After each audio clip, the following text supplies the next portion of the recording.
kita harus memberikan edukasi pada seluruh anggota keluarga kita tentang bagaimana norma baru yang harus kita laksanakan. Bagaimana kita membiasakan untuk mencuci tangan. Bagaimana kita membiasakan untuk menggunakan masker apabila keluar rumah. Bagaimana kemudian kita membiasakan untuk tidak berkerumun pada semua aktivitas kita. Saudara-saudara, inilah yang kemudian nanti akan menjadi bangun dasar bagi kita untuk bersama-sama bergotong royong kita membangun kekuatan baru dalam rangka mencegah terjadinya penularan virus ini. Arahan di dalam kaitan dengan pelaksanaan kegiatan ini telah disampaikan oleh pemerintah. Beberapa kali Presiden menyampaikan bahwa kita harus memutuskan rantai penularan ini. Di antaranya adalah mari kita lakukan pemeriksaan secara masif pada orang-orang yang tersangka atau kuat kita duga memiliki kontak dekat dengan orang yang sudah sakit. Kemudian kita melakukan isolasi dan perawatan yang baik untuk pasien yang sudah sakit.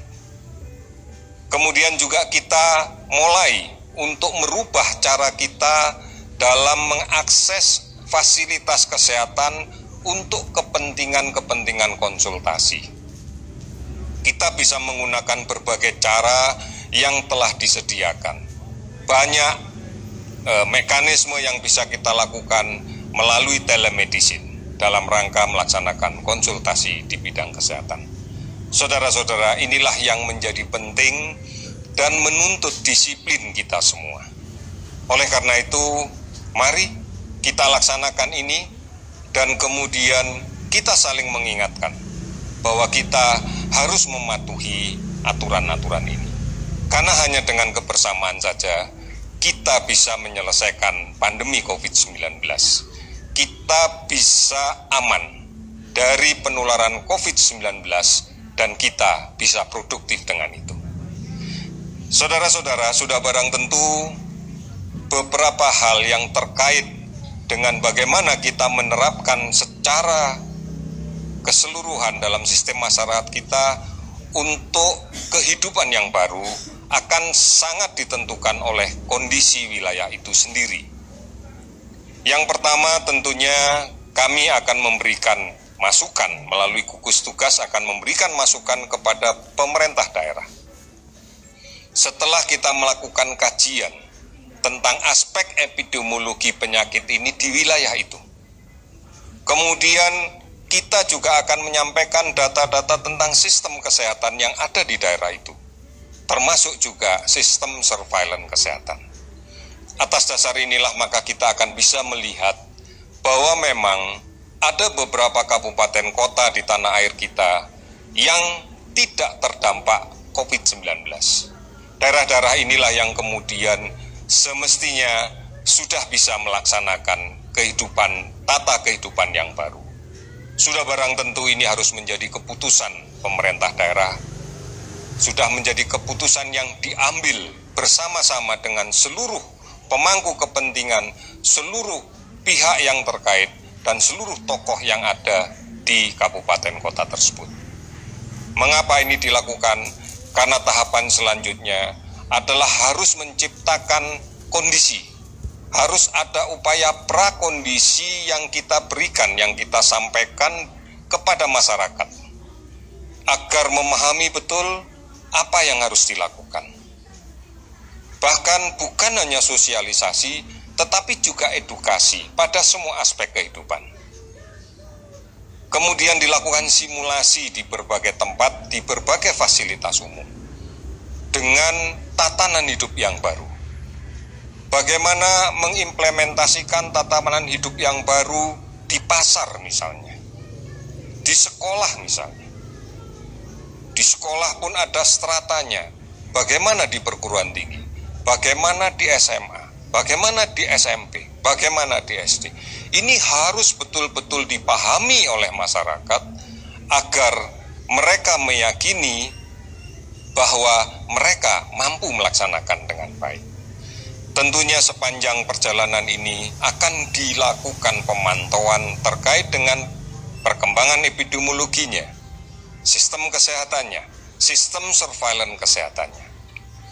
Kita berharap dengan cara seperti ini maka terlihat betul bahwa peran yang menentukan adalah masyarakat.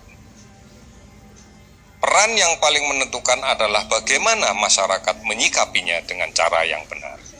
Inilah yang kemudian kita harapkan bahwa tatanan yang baru dalam kehidupan kita bisa menjadi cara bagi kita untuk menjaga aman dari COVID-19.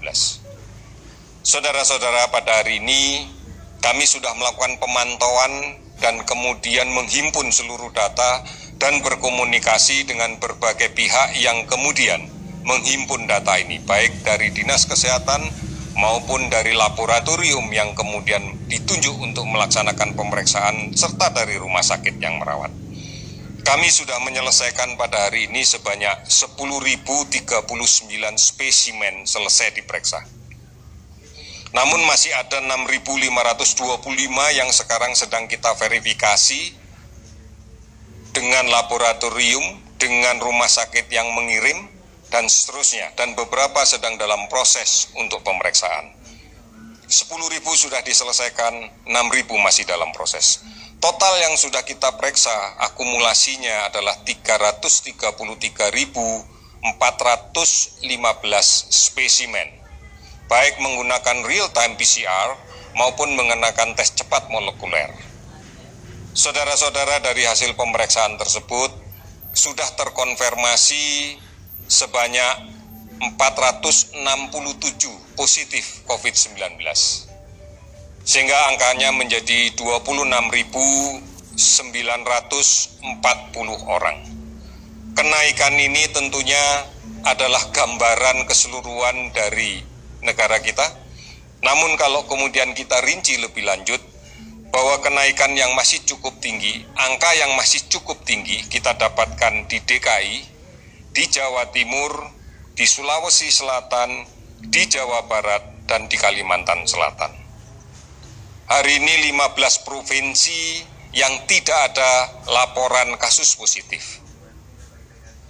Oleh karena itu, saudara-saudara sekalian, kita masih akan terus berupaya semaksimal mungkin pada provinsi-provinsi yang sekarang masih tinggi angkanya untuk bisa kita tekan, tentunya berbasis pada bagaimana masyarakat merubah perilakunya. Kemudian kasus sembuh 329 orang dinyatakan sembuh dan lepas dari perawatan, sehingga totalnya menjadi 7.637 orang. Meninggal 28 orang, sehingga total menjadi 1.641 orang. Sudah 416 kabupaten kota yang terdampak di 34 provinsi. Masih juga dilakukan pemantauan di seluruh provinsi terhadap 48.358 orang ODP. Pengawasan masih dilakukan terhadap pasien yang diduga COVID sebanyak 13.120 orang.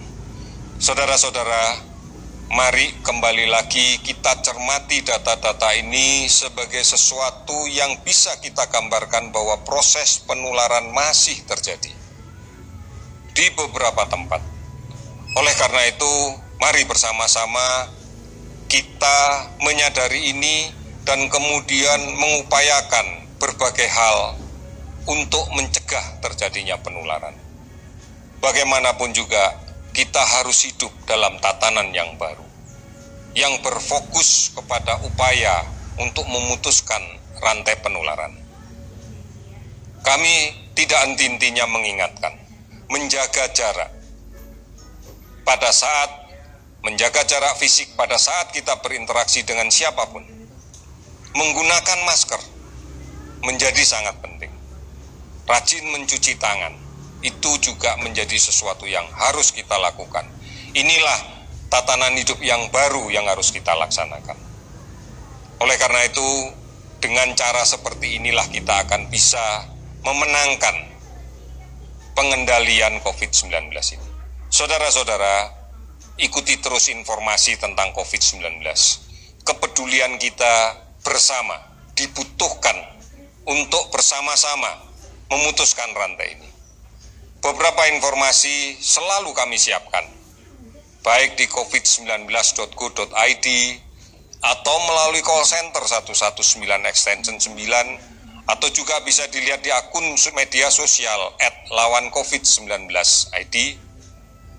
Juga banyak sekali layanan telemedicine yang bisa dimanfaatkan oleh semua warga negara kita, oleh semua penduduk kita. Televisi Republik Indonesia dan Radio Republik Indonesia pun setiap hari menyiarkan secara rutin tentang perkembangan COVID-19 yang juga diikuti oleh televisi dan radio swasta lainnya.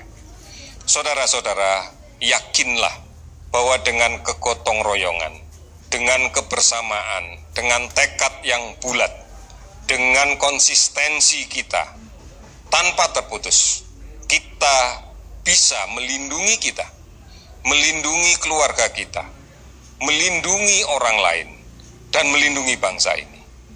Kita harus berubah. Kita harus mengimplementasikan tatanan hidup yang baru. Karena kita tidak ingin sakit. Karena kita tidak ingin keluarga kita sakit. Kita harus tetap maju. Kita harus tetap produktif. Inilah yang menjadi pesan kita bersama dan komitmen kita bersama. Kita bisa. Indonesia pasti bisa.